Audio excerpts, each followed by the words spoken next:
Who would think I would want to talk more about Star Wars?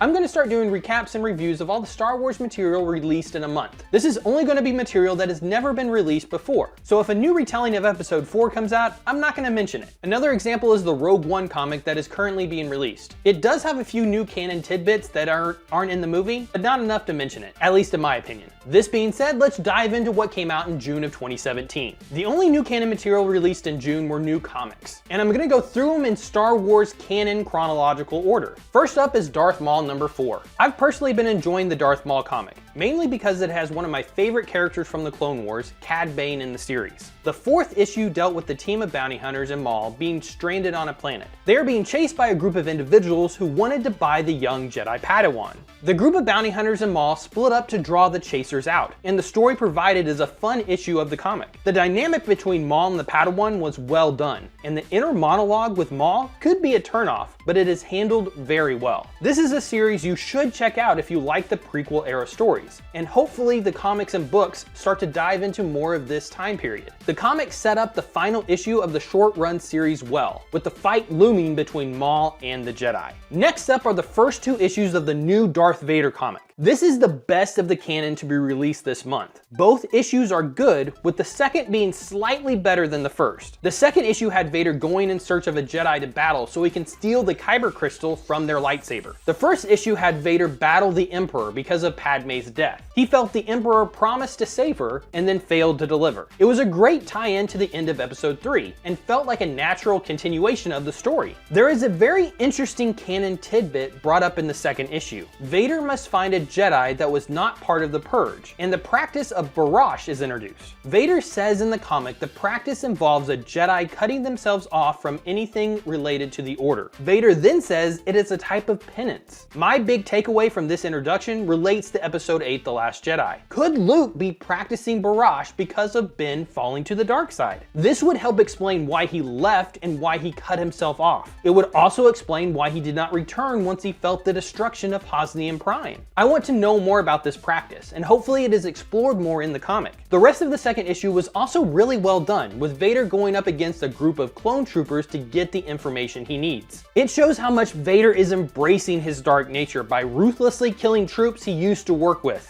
The first Vader series was good, but hit or miss some of the time. Hopefully this series continues its fast start. The next 2 comics are Star Wars number 32 and Dr. Aphra number 8, and these issues thankfully bring the Screaming Citadel crossover arc to a close. This 5-part crossover between Aphra and the main Star Wars comic line is my least favorite piece of new canon to be released, even over Heir to the Jedi. The entire premise of this crossover is silly and doesn't fit into the Star Wars universe in my opinion. The last 2 installments in the arc had Luke and Han infected with a blood-sucking parasite. Once infected, Luke battles the Queen for control of the entire hive of parasites. Whoever has the strongest will apparently can control everyone underneath them. Luke is simultaneously able to defeat the Queen and the parasite inside himself. The entire arc doesn't make much sense and doesn't add anything to any of the characters. Aphra may have grown a little as a character, but that is about it. They try to show some growth for Luke, but it's handled poorly. The portrayal in Leia in this arc is also very troubling. She is downright mean to Han and Luke. While she is tough on them in A New Hope when she is first rescued,